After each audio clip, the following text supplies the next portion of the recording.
The late Mohamed Al Fayed, former owner of Harrods, the UK's largest luxury department store, has been accused of rape by 5 female ex-employees. The Egyptian-born businessman rose from a poor family in Alexandria to buying the world-famous department store. In 1985, a BBC documentary has uncovered evidence that under Mohamed Al's ownership, Harrods not only failed to intervene but helped to cover up abuse allegations. This reports from SHM contains descriptions of sexual violence.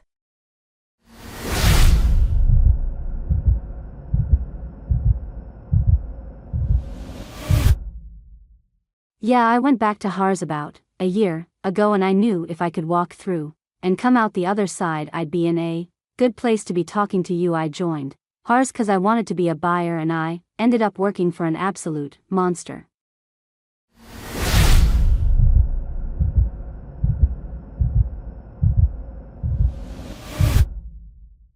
When Mohamed Al Fayed took over Harrods, he quickly embraced his high-profile role and the status that came with it. To his customers and the celebrity guests, he was all charm, but to many of his female employees, he was a different man, a predator. We've heard testimony from more than 20 of Ali's female ex-employees. He tried to rape me more than once, and he pushed me in and onto the bed so that I couldn't move. He was 79, nearly 80, and I was 15. Mohamed Al was rich and powerful.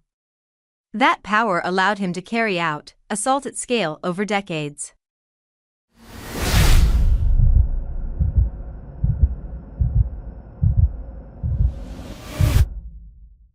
So I wasn't at home, I was in France, and he had come upstairs into my room. I was absolutely terrified, got into bed with me, was trying to kiss me and push himself on me, and I don't know how I did it. I just kicked him off. I kicked and kicked and kicked and kicked and screamed, and again I got him off. I was just terrified. I think Mohamed Al Fayed is rapist. I think he's a serial rapist. Gemma worked as Ali's personal assistant for 2 years. My first trip was actually to Abu Dhabi, and he was trying to get in my room in quite an aggressive manner. It was absolutely terrifying, just didn't know which way to turn, so I bought a small dictaphone that I had in my pocket, and these are the transcripts from those recordings. One of them was in Paris, in his residence there. Binda, I said, I just want to go to sleep on my Mr. Fayed. I don't want to Mr. Fayed. And he kept saying, relax please. Relax. How can you relax when you were in that situation? He walked out and he was angry.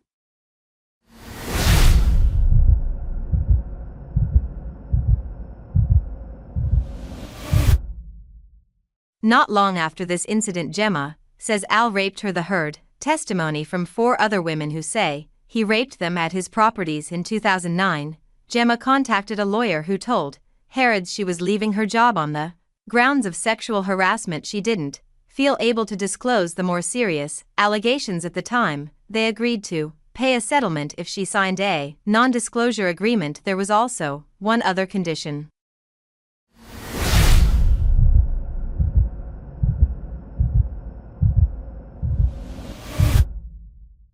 The lawyers organized for a shredding truck to come to my lawyer's office. It was shredded in front of us, including tapes I had of him, my phone that had messages and voicemails, really quite nasty voicemails on them. Someone from HR was present for the shredding of all of the evidence I thought I'd lost the transcripts, so actually what I did have was the transcriptions sent to my lawyer and my sent items of my email account at the time.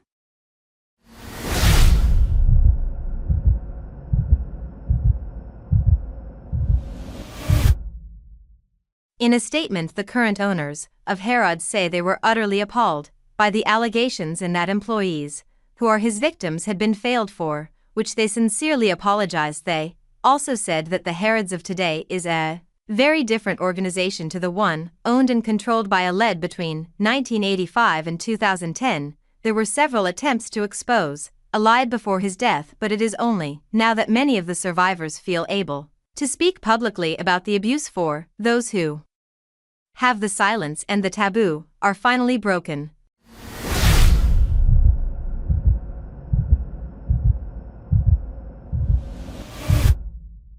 Thanks for watching this video.